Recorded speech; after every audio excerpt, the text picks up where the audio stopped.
The Caribbean receives over 70% of its energy production from imported fuels, directly impacting oil price fluctuations and electricity costs. Our region has significant renewable energy generation capacity and a high potential for its development owing to an abundance of renewable energy resources. Setting low carbon targets, bolstered by regulatory support policies, will largely affect the reduction of oil imports and national electricity costs, thus increasing long-term GDP and economic opportunities. The Caribbean has seen an increase in the successful implementation of renewable energy interventions. The Anatole Rogers High School Energy Retrofit Project integrates the strategic objectives of the Government of the Bahamas for energy conservation measures and contributes fulfilling commitment to the achievement of the Sustainable Development Goals, supporting a low-carbon economy. Anatole Rogers was one of the pilot projects of that policy, and it was a project that was grant-funded by the Italian government. Anatole Rogers High School is the first example of green building concluded through a grant of around $700,000 in order to support the construction of a pilot project focused on sustainable energy. The project involved several energy initiatives. The main one, of course, being that of the installation of a 250 kilowatt grid-tied solar PV system with roof-mounted solar arrays, as well as a number of energy efficiency interventions. These included lighting interventions in terms of both exterior lighting and interior lighting controls for the fans, several ceiling fans that were in classrooms, the insulation of classrooms, because many of them are air-conditioned. And there were also interventions for automation of the both split-type AC units and central AC units around the facility. There was also another interesting intervention of where we replaced the aerators on the faucets in many of the bathrooms by reducing the amount of water that is consumed on site using these aerators. We actually are reducing the amount of electricity that's used. The benefits of this project impacted the students, the operations of the school, and are transcending the border of the Bahamas. The project has been incredibly successful since the installation of the energy conservation measures and the solar PV system. It has avoided over 189,000 pounds of CO2, the equivalent of about 2,500 trees being planted. Has opened the general public's eyes to see what can be done. We almost took an entire school off of the grid.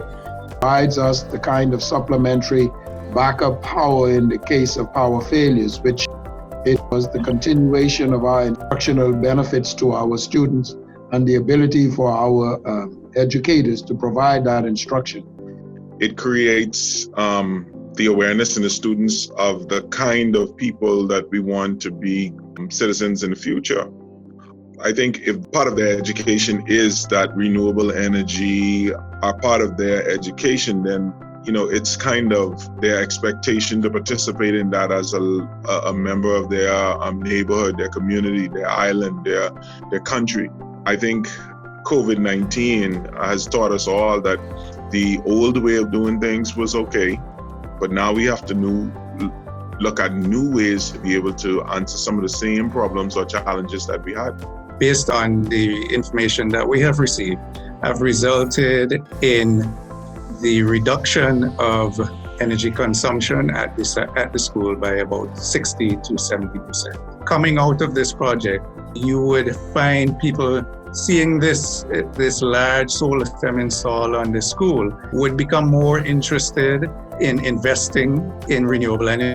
And that, of course, has the benefit of creating more jobs in this field. This is a part of a program of renewable energy installations and energy efficiency retrofits. So we have buildings like the Ministry of Education. We have more schools that are being identified currently. We are looking at the police barracks and the Defense Force headquarters, which is like our military, as well as the hospitals and clinics across New Providence and Family Islands in attempts to make them more climate resilient and energy efficient. It has been very successful, And the lessons that have been learned from this project will be scaled up and will be utilized by the Center to design additional projects both in the Bahamas and across CARICOM member states. Access to climate finance is critical for the Caribbean to mobilize adaptation and mitigation initiatives.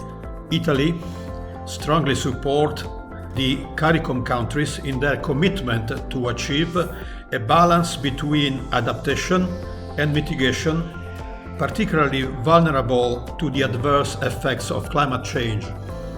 Since 2015, the Italian Ministry of Environment has been developing a fruitful collaboration in the area. In the last 5 years, 21 projects have been approved with a total budget of some $17 million. Indeed, the Caribbean Community Climate Change Center has been designated as the implementing agency of 16 of the 21 initiatives proposed by the countries to support CARICOM states in promoting the protection of the climate system, the development of renewable energy, the reduction of natural disasters, and the promotion of biodiversity conservation. Like the Bahamas, small island developing states are more susceptible to the impacts of climate change. The Caribbean Community Climate Change Center calls for investing in renewable energy projects such as the Anatole Rogers Energy Retrofit as one of the key strategic actions required in building the region's resilience to climate variability and mitigating the projected impacts of climate change. We want to express our sincere appreciation and gratitude to the partners for making this project successful. The Italian Ministry of Environment, Lands and Sea, the Government of the Bahamas, the Ministry of Environment, Rocky Mountain Institute, and of course the Anatole Rogers High School.